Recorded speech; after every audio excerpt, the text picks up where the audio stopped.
എല്ലാ കൂട്ടുകാർക്കും ജാനീസ് കിച്ചണിലേക്ക് സ്വാഗതം. ഇന്നത്തെ വീഡിയോയിൽ അടിപൊളി ടേസ്റ്റിൽ ഉണ്ടാക്കിയെടുക്കാൻ പറ്റിയിട്ടുള്ള ഒരു ഡ്രിങ്കിൻ്റെ റെസിപ്പി ആയിട്ടാണ് വന്നിട്ടുള്ളത്. കണ്ണൂർക്കാരുടെ സ്പെഷ്യൽ റെസിപ്പി ആയിട്ടുള്ള കണ്ണൂർ കോക്ടെയിൽ നമുക്ക് വീട്ടിൽ വളരെ എളുപ്പത്തിലും ടേസ്റ്റിലും എങ്ങനെയാണ് ഉണ്ടാക്കിയെടുക്കുന്നതെന്ന് കണ്ടു നോക്കാം.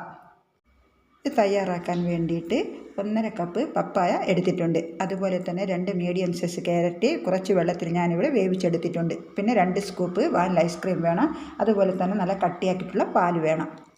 ഇനി നമുക്ക് മിക്സിയുടെ ജാറിലോട്ട് നമ്മൾ എടുത്ത് വെച്ചിരിക്കുന്ന പപ്പായയും അതുപോലെ തന്നെ വേവിച്ച് വെച്ചിരിക്കുന്ന ക്യാരറ്റും ചേർത്ത് കൊടുക്കാം. പപ്പായ എടുക്കുമ്പോൾ നല്ല പഴുത്ത പപ്പായ തന്നെ നോക്കിയെടുക്കുക. പിന്നെ നമുക്ക് കട്ടിയാക്കി വെച്ചിരിക്കുന്ന പാല് ചേർത്ത് കൊടുക്കുക. 1/2 ലിറ്റർ പാലാണ് എടുത്തിട്ടുള്ളത്. നല്ലപോലെ ഫ്രീസ് ചെയ്തെടുത്തിട്ടുണ്ട്. എന്നാൽ മാത്രമേ നല്ല കട്ടിയോടുകൂടിയുള്ള ഷേക്ക് നമുക്ക് കിട്ടുകയുള്ളൂ. പിന്നെ നമുക്ക് ഐസ്ക്രീം ചേർത്ത് കൊടുക്കുക. ഇനി ഇതിലേക്ക് വേണ്ടത് പഞ്ചസാരയാണ്. ഞാനിവിടെ 3 ടേബിൾ സ്പൂണാണ് ചേർക്കുന്നത്. മധുരം നോക്കിയിട്ട് അതനുസരിച്ച് ചേർത്താൽ മതി. എന്നിട്ടിത് അടിച്ചെടുക്കുക. ഒട്ടും കട്ടയില്ലാതെ നല്ലപോലെ അടിച്ചെടുക്കണം.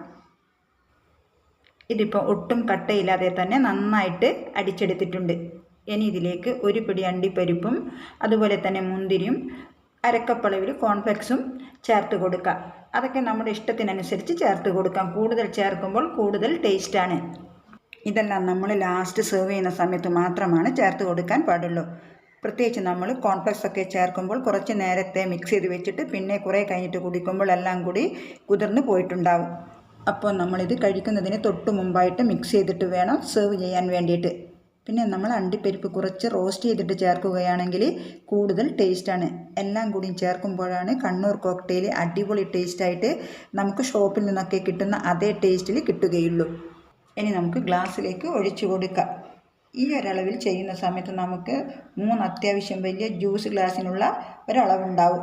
പിന്നെ നമുക്ക് ഇഷ്ടമുള്ള രീതിയിൽ ഗാർണിഷ് ചെയ്യാം. ഞാനിപ്പോൾ ഇതിൻ്റെ മുകളിലായിട്ട് കുറച്ച് കോൺഫ്ലെക്സും അണ്ടിപ്പരിപ്പും മുന്തിരിയും വെച്ച് കൊടുക്കുന്നുണ്ട്. ഇത് കാണാനും അടിപൊളി ലുക്കാണ്, അതുപോലെ തന്നെ കഴിക്കാനും അടിപൊളി ടേസ്റ്റാണ്. അപ്പോൾ ഇതുപോലെ ഇതുവരെ ട്രൈ ചെയ്ത് നോക്കിയിട്ടില്ലെങ്കിൽ തീർച്ചയായിട്ടും ഒന്ന് ട്രൈ ചെയ്ത് നോക്കുക. എന്നിട്ട് നിങ്ങളുടെ അഭിപ്രായം കമൻ്റായിട്ട് അറിയിക്കുക. ഈ വീഡിയോ ഇഷ്ടമായാലൊന്ന് ലൈക്ക് ചെയ്ത് ഫാമിലിക്കും ഫ്രണ്ട്സിനൊക്കെ ഷെയർ ചെയ്ത് കൊടുക്കാനും മറക്കരുത്.